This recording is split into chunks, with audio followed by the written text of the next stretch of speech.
Bonjour les enfants, alors on se retrouve aujourd'hui, vendredi 10 avril, pour le dernier tuto sur la division. Alors, on va s'intéresser à un cas. On a 247 et on va vouloir partager ou couper ça en 3. Donc je pose 247 divisé par 3. Je vois que le 2 est plus petit que le 3. Je regroupe donc les deux premiers chiffres. Un point pour le chapeau, un point pour chaque chiffre qui suit. Au quotient pour la partie entière, j'aurai donc deux chiffres. C'est parti. Dans 24, j'ai 3 fois 8, ce qui me fait 24. Il me reste 0. Mon reste étant plus petit que le diviseur, je peux abaisser le 7. Dans 7, j'ai 3 fois 2, ce qui me fait 6, et il reste 1. La question est maintenant, est-ce que je continue la division ou est-ce que je m'arrête là? Autrement dit, est-ce que je veux une virgule au quotient ou est-ce que je m'arrête là? Alors je vous invite à réfléchir à ce que l'on partage. Où est le nombre que l'on partage? Le nombre qu'on partage, c'est bien le nombre 247. Alors réfléchissez bien, quelle pourrait être la règle pour savoir si on continue la division avec un quotient décimal ou si on s'arrête là. Je vous laisse faire pause, le temps de réfléchir et vous redémarrez la vidéo ensuite. Alors la réponse, elle se trouve au niveau de la nature, c'est-à-dire de la sorte du dividende. Qu'est-ce que représente 247? S'agit-il de personnes? S'agit-il de fruits? S'agit-il d'euros? S'agit-il d'un poids, de grammes, de kilos? S'agit-il de litres? Bref, tout dépend de ce que représente le 247. Si ce sont 247 élèves, par exemple, je vais noter élèves ici, 247 élèves. Si je partage 247 élèves en 3, c'est-à-dire que je fais 3 groupes, je vais donc obtenir 3 groupes de 82 élèves et il va rester un élève. Ce qui voudrait dire que, par exemple, dans un premier groupe d'élèves, on aura 82. Dans le deuxième groupe d'élèves, on aura 82. Et le troisième groupe d'élèves, en fin de compte, on va mettre le reste dedans. Et au lieu d'avoir 82 élèves dans le troisième groupe, on aura un troisième groupe de 83 élèves. Voilà.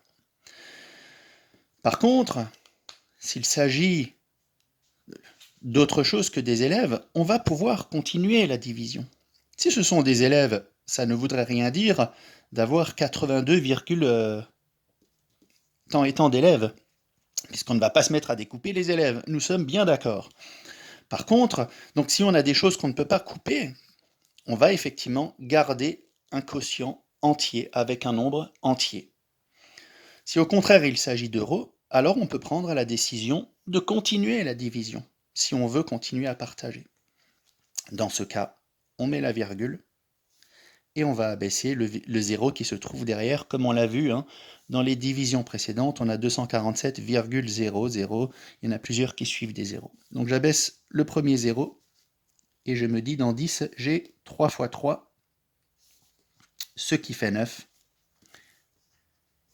Il me reste 1. J'abaisse de nouveau le 0. Dans 10, j'ai 3 fois 3, ce qui fait 9. Et il me reste 1.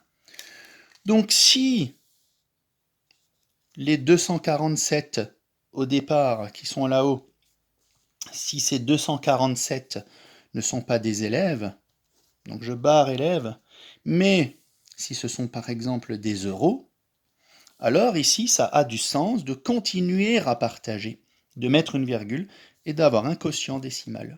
Dans ce cas, on aura autre chose que ce qu'on avait avant. Si on a partagé 247 € entre 3 personnes, on pourra dire que chaque personne reçoit 82,33 € pour la première, 82,33 € pour la deuxième, 82,33 pour la troisième personne, et il va rester